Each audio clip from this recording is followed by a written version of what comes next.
Dokter menyambungkan antara rohani ke religiusan dokter dengan semua pencapaian ini. Ya, memang saya yakin saya hanya tangannya saja, saya hanya diberikan talenta untuk melakukan itu, tapi saya tidak pernah diberi hak untuk tahu hasilnya. Jadi sama sekali biar saya udah puluhan ribu kasus saya tangani, satu pun kasus belum pernah bisa saya sembuhkan. Saya tidak pernah bisa menyembuhkan pasien. Kalau pasien yang dilihat kayak tadi, tiba-tiba dari matanya bermasalah, tiba-tiba bisa melihat, dari dia menutup matanya bisa membuka, memangnya saya ngerjakan? Tidak, saya mengerjakan sesuai keilmuan saya yang diberikan yang kuasa. Saya berikan hal yang terbaik untuk pasien, dan ternyata diberkati Tuhan. Jadi dia bisa melihat dengan baik. Betapa bahagianya orang dari terganggu penglihatannya jadi melihat, dan bagaimana orang yang sebelahnya tadi dari bicaranya cedera menjadi bicara lancar. Jadi menurut saya bukan karena saya, tapi saya percaya Tuhan yang mengatur.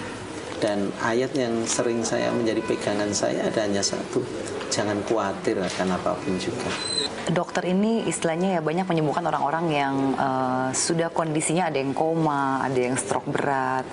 Nah, pertanyaan saya, Dok, jika bukan pejabat, jika bukan orang kaya, apa bisa ketemu dokter? Karena bisa. Pasiennya sehari saya lihat begitu banyak dan katanya sangat bisa.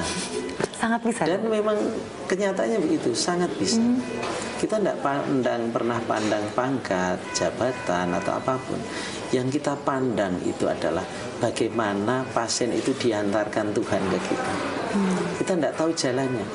Biar orang paling tidak punya pun tahu-tahu bisa muncul di depan kita. Biar yang ngatur yang kuasa, jangan kita yang ngatur.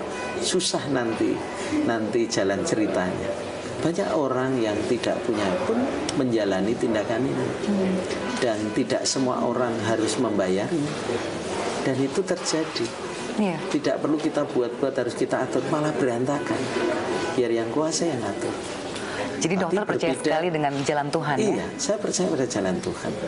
Apapun diserobot orang, ya biar aja. Ternyata dia akan lebih baik hasilnya setelah dia ditunda. Dan itu banyak terjadi. Dan kita tidak perlu memaksakan, apalagi menyangkut kesehatan dan nyawa orang. Kita percayakan saja. Nanti ada orang yang ngatur, nanti ada orang yang akan mengurusnya. Kalau tidak, saya bisa menjadi manajemen tukang cukur. Saya sisir sendiri, saya keramasi sendiri, saya potong rambutnya, bisa saya blow sendiri. Ya saya paling sehari bisa ngerjakan 2 pasien karena begitu.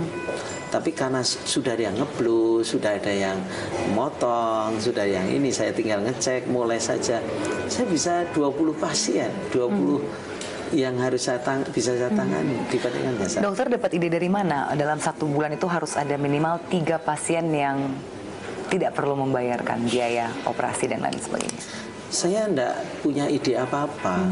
Kita hanya sejalan aja. Kalau memang ada yang perlu untuk tidak usah bayar, tidak boleh bayar. Kalau dia memang tidak punya, ya jangan dipaksa. Apalagi saya sebagai kepala rumah sakit, tidak usah takut.